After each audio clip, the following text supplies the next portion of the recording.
మీ business ఏదైనా మీ ఊర్లో promotion చేయాలంటే అది సుమన్ టీవీతోనే సాధ్యం. ఇప్పుడే సంప్రదించండి. ఉదయ్ రాహుల్. ఉదయ్ రాహుల్. ఉదయ్ రాహులా? ఏం చదువుతున్నావు? 4th class. మీ నాన్నగారు ఏం చేస్తారు? టిఫిన్ షాప్ చేస్తాను. మీ అమ్మగారు? సిఎన్ఆర్ పట్ల హోటల్ ఉంటుంది, దాంట్లో చేస్తాను. మీ నాన్నగారు ఎందుకు కొట్టారు? కుదురుగా లేవని. కుదురుగా లేవని. రోజు కొడతారా? కుదురుగా లేనప్పుడే. ఈరోజు దేంతో కొట్టారు? ఛార్జింగ్ వైర్తో. ఛార్జింగ్ వైర్తోనే. ఆ పాత దెబ్బలు కూడా ఉన్నాయిగా, మరి అది ఎప్పుడు కొట్టారు? అవి కూడా ఛార్జింగ్ వైర్తో. ఎన్నిసార్లు కొట్టారు ఇప్పటికి? ఇప్పుడు చాలాసార్లు కొట్టాను. చాలాసార్లు కొట్టారా? నిన్నే కొడతారా, మీ చెల్లిని కూడా కొడతారా? మా చెల్లిని కూడా కొడతారా? ఈరోజు ఎందుకు కొట్టారు? కుదురుగా లేవని. నిజం చెప్పు. ఏం చెప్పాను? కుదురుగా లేవని అబద్ధాలు ఆడేమని కొట్టారు. ఏం అబద్ధాలు? నేను డోర్ కట్టిన తెంపేసి చెల్లి మీద పెట్టు అబద్ధం ఆడానని అలా కొట్టారు. సొంత నాన్నగారు కాదంటగా? కాదు. మరి మీ నాన్నగారు అంటే అలా అనమన్నారు.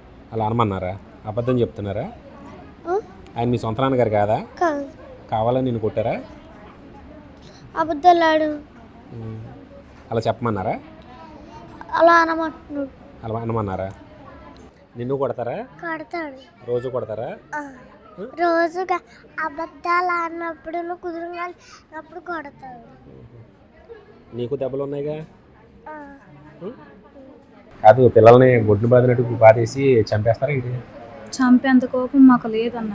కాదు, ఇప్పుడు అన్నది చంపేసుకో, చేతులారా చంపేసుకోవడానికి కాదు కదా. కొట్టాడు అసలు? కోపంలో కొట్టేశాడు. తను కొట్టడం కరెక్ట్ కాదు, నేను దాన్ని సమర్థించట్లేదు. అడ్డం వెళ్ళినందుకు నన్ను కొట్టాడు, కోపంలో కొట్టాడు తప్ప చంపేయాలి కన్నదా చంపేసుకోవడానికి కాదు కదా. నేను ఆహా, మేమిద్దరం అసలు మ్యారీడ్, తను మ్యారీడ్ కాదు అసలు. అబ్బాయి సొంత తండ్రి కాదు. మరి సొంత తండ్రి కానప్పుడు కొట్టే హక్కు లేదు కదా. నేను చాలాసార్లు చెప్పానన్నా, చెప్పినాక తను వినిపించుకోలేదు. ఇక్కడ ఉంటున్నాం కదా, డాడీ అని పిలిచినాడు, కేర్ తీసుకుంటాను, ఇలానే ఉంటా. నేనేంట్రా అంటే తనకు వీక్నెస్ అయిపోయాను, నమ్మాను. కరెక్ట్ కాదు కదా. కరెక్ట్ కాదన్నా, కరెక్ట్ కాదు. కానీ ఒకసారి దిగిన తర్వాత తెలియదు కదా, అలానే ఉండిపోతాము. ఇప్పుడు ఏమంటారండి? ఇప్పుడు ఆయన అలా కొట్టేశారు, కుర్రోడికి ఏదైనా అయితే ఎవరికి బాధ్యత? ఒక ప్రాణం తీయడమే కదా. దానికి సమాధానం ఉందా? ప్రాణం పోతే వస్తుందా? రాదుగా. ఈ సంఘటనపై ఇరుగు పొరుగు వారిని అడిగి తెలుసుకుందాం. అమ్మ, ఏం జరిగింది అసలు? వాళ్ళు మేము ఒక పక్కనే ఉన్నామండి, ఒక పక్కనే ఉన్నాం. మేము పనికి వెళ్ళి వచ్చి 6 గంటలకు మేము వచ్చి మేము పడుకుంటూ పోతాం. 10:30కి గోడకి గుద్దేస్తాడో దేనికి గుద్దేస్తాడో తెలియదండి. ఏటి ఇలా గుద్దుతాండే 4 సార్లు తలుపు తీసాను. తీసేసరికి తలుపు తీయలేదండి. ఆ రాత్రి నేను గొడవ పెట్టుకుంటాము అని కాంగొన్నాం. ఈ పిల్లడు పారిపోవడం మా అల్లుడు చూశాడండి. మా అత్తయ్య పారిపోతాను అంటే నేను గవగగ్గ పరిగెట్టి వచ్చి ఆ గుమ్మం తన్నేసానండి. గుమ్మం తన్నేసి అది పారిపోండి పిల్లడు. పారిపోయేసరికి పక్క ఏదికి వెళ్ళిపోండి, ఇక్కడ ఉన్నా బాగుంది, ఇక్కడ లేదు కదా. ఆ పిల్లడు మావాడు జాబ్ చేసుకుని వచ్చేసరికి కరెక్ట్గా అక్కడ గొడవలు అయిపోయినామండి. రోజు కొడతారమ్మా? రోజుగా కొడతాంటండి. రోజు ఆ పిల్లకి పిల్లడుతుంది, రోజు ఆ పిల్లల్ని కొట్టుకొని రోజు మా పిల్లలు కొట్టుకుంటారు. మీకు ఎందుకో బాధ అని అడుగుతాను. నీళ్ళు వాటర్ తుడుతారు, అంట్లు తోముతారు, బట్టలు తుడతారు, బాత్రూమ్లకి అన్నిటికీ నీళ్ళు పడతారండి. ఎలా చెప్పండి? ఫోన్ చూసుకోనండి. అది కన్న తల్లేనండి, అది కన్న తల్లె. కన్న తల్లి చెప్పండి, కన్న తల్లి అంటే అది బాగుంటుంది. అది చెప్పండి. అసలు ఆయన తెలగైన తిరిగి ఎవరిని చూడలేదండి. కన్న తల్లి అనే పదానికే అసలు విలువ లేదండి. ఎవరైనా చేస్తే తల్లి ఆదుకుంటుంది, అలాంటిది తల్లే ఈ రకంగా చేస్తుందంటే చాలా ఇదిగా సిగ్గుచేటుగా ఉందండి. ఇప్పుడు మేము తెలిసి మాకు మనసు అంతా చాలా చలించిపోయిందండి.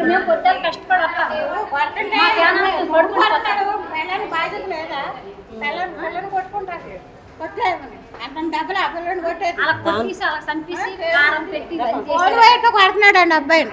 ఆ పిల్లలు మొన్న 2 తాళ్ళు కాల్ చేశాడండి అబ్బాయి.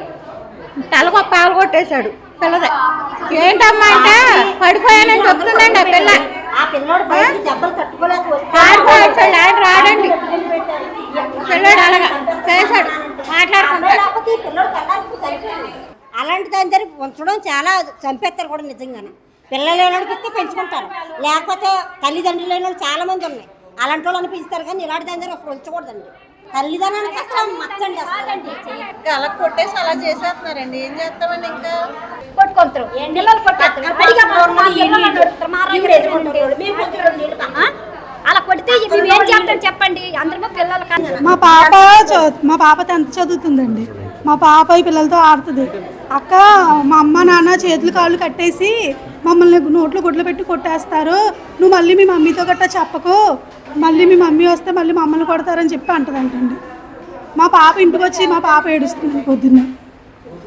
మరి అంతలా దారుణంగా కొడితే పిల్లల్ని మీరు ఆ ఒంటిపై చూస్తే మీరు అర్థం చేసుకోండి. సైకిల్ కొట్టినా అంత దారుణంగా కొట్టదండి. వాడికంటే ఫోన్ చూసుకొని కూర్చోండి. అది బాత్రూమ్ నీళ్ళు ఆడతారండి, నీళ్ళు గిన్నెలు తోతారు, బట్టలు తూతారు, అన్నీ అలా చేస్తారు పిల్లలే. ఆమె ఒక్క పని చేయదు. బ్యాగ్ ఒకటే తగిలించుకుంటుంది, 3 ఒకటి వేసుకుంటే యాక్టివ్కి మనం వెళ్ళిపోద్ది.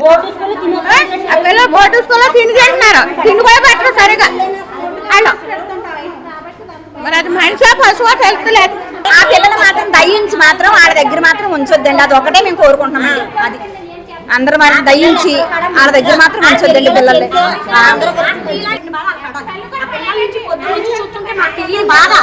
తెలుసండి, మీ వద్ద ఆవిడ అడిగితే తెలీదు, నేను చూడలేదని చెప్పిందండి మాకు. ఆవిడ చెప్పని అబద్ధాలని ఇప్పుడు తెలిసింది. తెలుసండి, నిజంగా కూడా ఆ పిల్లలు మాత్రం ఏం చేస్తారో తెలియదు. గవర్నమెంట్కి అప్పు చెప్పి చక్కగా ఏ హాస్టల్లోనే పంపించండి. ఆవిడ మనం ఇప్పుడు ఎలా చూస్తుంటేనే పిల్లల మీద కోపడి ఎంత కోపంగా చూస్తుందో తెలుసా? తప్పు చేశారు కాబట్టి ప్రతి మంది అంటున్నారండి. తెలుసో తెలియదో చేశారన్న మాట అయితే పొద్దున్న నుంచి కూడా వాళ్ళు రాలా. అప్పుడు నేనైతే అడిగానండి, ఏంటమ్మా ఏం జరిగింది? పోనీ కరెక్టే, నీ భర్త తిరమలేడని వేరే అబ్బాయితో ఉన్నావు, ఉండేటప్పుడు ఇన్ని దెబ్బలు కొట్టేటప్పుడు నువ్వేం చేసావు? ఎక్కడికి వెళ్ళావు? చూడాలిగా, నువ్వు కన్నావుగా. ఆడంటే కన్న తండ్రి కాదు, నువ్వు కన్నా తల్లివేగా అని అనేసి అడిగాను. నేను అడిగితే కాదక్క నాకు తెలియదు, నేను పనికి వెళ్ళిపోతున్నాను, పిల్లలిద్దరిని అడిగాను. అయితే నేను అడిగా, ఇలా చేస్తుంది తప్పు కదమ్మా, ఆడి కన్నా తండ్రి అయితే అలా చేయడు, కన్నా తండ్రి కాబట్టి అలా చేశాడు, నీకైనా న్యాయం ఉండాలి కదా, నువ్వు కన్నావు కదా, నీ పిల్లల కోసమే కదా నీ భర్త ఏదో అన్నాడని చెప్పి వదిలొచ్చావు, వదిలొచ్చేటప్పుడు నువ్వు అడగాలి కదంటే పిల్లలిద్దరిని అడిగితే మా అమ్మ స్నానం చేయించదంటే మా అమ్మకి తెలియదంటే అని చెప్పిన తర్వాత మరి మీ అమ్మగారు వాళ్ళు ఉన్నారుగా, మీ అమ్మగారు వాళ్ళ దగ్గరికి వెళ్ళి పిల్లలు ఇట్టుకొని బతకచ్చు కదమ్మా, భర్త లేని వాళ్ళు అందరూ చచ్చిపోలేదు, అందరూ అలా ఉండరు, పిల్లల కన్నోళ్ళు. భర్త గడ్డి తిన్నాడనుకో ఏ తల్లి కూడా కడుపు కట్టుకొని పిల్లలు పెంచుకుంటది, అలా చేయదు, అసలు ఏంటివి దీంతో కొట్టారు మీరు అని అడిగాం. నేను కొట్టలేదండి అన్నది. ఇప్పుడు కొట్టిన దెబ్బలైతే ఇవి, తర్వాత ఈ పిల్లకి ఎప్పటి నుంచో కొట్టిన గాయాలు అయ్యి, ఇన్ని రోజులు నువ్వేం చేసావు మేము అందరం రూమ్లో అందరం అడిగామండి. అడిగితే నాకు తెలియదు అక్క అని అన్నది. ఆ అమ్మాయి కూడా మా అమ్మ నాన్న నన్ను ఇంట్లో నుంచి గెంటారని చెప్పింది. తర్వాత అవన్నీ నిజం, తర్వాత మీడియా వాళ్ళు వచ్చిన తర్వాత తెలిసిందండి మాకు. కానీ నిజమో అబద్ధమో తప్పు చేసిన ప్రతి స్త్రీ ఉన్నారు, చేస్తారో లేదో మనకైతే తెలియదండి, ఎవరిష్టం వాళ్ళది. కాకపోతే పిల్లలు అలా శిక్షించకూడదు, అర్థమైంది? వాళ్ళ పసిపిల్లలు ఈ రోజు ఈ స్త్రీని వదిలేస్తే రేపు పొద్దున్న ఇంకో స్త్రీ చేస్తుంది, అర్థమైందండి? ఏ స్త్రీలకి తల ఉంచుకున్న దింపుడు పని చేసింది ఆవిడ. తప్పు చేసిన వాళ్ళు ఉన్నారు, తిరిగిన వాళ్ళు ఉన్నారు, కానీ పాలు తాగిన పిల్లలకి ఏం తెలుసండి? అంత అలా చెయ్యొచ్చా, శిక్షించచ్చా? ఆ పిల్లోడు భయపడిపోయి వాళ్ళ అమ్మమ్మ తాతయ్య వచ్చిన తర్వాత మీడియా వాళ్ళు వచ్చిన తర్వాత నిజం చెప్పాడు. బాధపడుతున్నారు కానీ అసలు అమ్మాయికి అసలు ఇంత కూడా లేదు. మీరు ఏమన్నా ఇదా అన్నట్టుగా మాట్లాడుతున్నారు. అలాంటి వాళ్ళు అసలు వదలకూడదండి.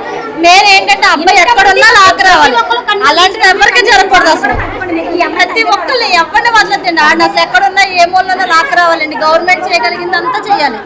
అసలు అమ్మాయిని అయితే వదలద్దండి. కన్న తల్లి దగ్గరుండి ఏమి మాట్లాడకుండా పొద్దున్న నుంచి చూస్తున్నాను. మార్నింగ్ కూడా అమ్మాయి ఏమి తప్పు చేసి పిల్లలు అల్లరి చేస్తారండి. పిల్లలు అన్నాక అల్లరే చేస్తారు, పెద్దోళ్ళు మనం ఎందుకున్నాం? మా ఇంటి పక్కన ఒక మామగారు ఉండేవాళ్ళు అండి.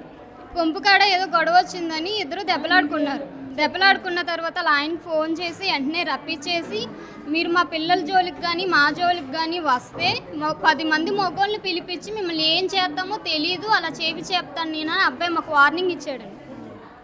ప్రతిరోజు కొడతారండి. కొంచెం వద్దామంటే ఏదైనా చేయడానికి వార్నింగ్లు ఇచ్చి తలుపులు మూసేసి తిండి కూడా పెట్టుకోకుండా నరకం చూపించేసేవాళ్ళండి వాళ్ళకి. మాకు పిల్లలు బయటకు వస్తేనే ఇలా జరిగిందని మాకు తెలిసేదండి, లేకపోతే మాకు తెలియదండి. అసలు రాత్రి ఆ పిల్లోడు బయటకు పరిగెడితేనే మాకు తెలిసిందండి, లేకపోతే తెలియదండి. చంపేస్తారు. అది చెప్పే ప్రతి మాట అబద్ధమే, అస్సలు నిజం లేదండి. ప్రతి మాట అబద్ధమే. ఇప్పుడు చెప్పే మాటలు కూడా అబద్ధాలు, ఒక్కటి నిజం లేదు. దాన్ని అయితే వదలొద్దండి. ఆ పిల్లలకి ఏదైనా దారి చూపించండి. దీన్ని అన్ని కూడా అస్సలు వదలొద్దు. ఆడ ఎక్కడ ఉన్నా కూడా తీసుకొచ్చి మూసేయండి, లేకపోతే చంపేయండి.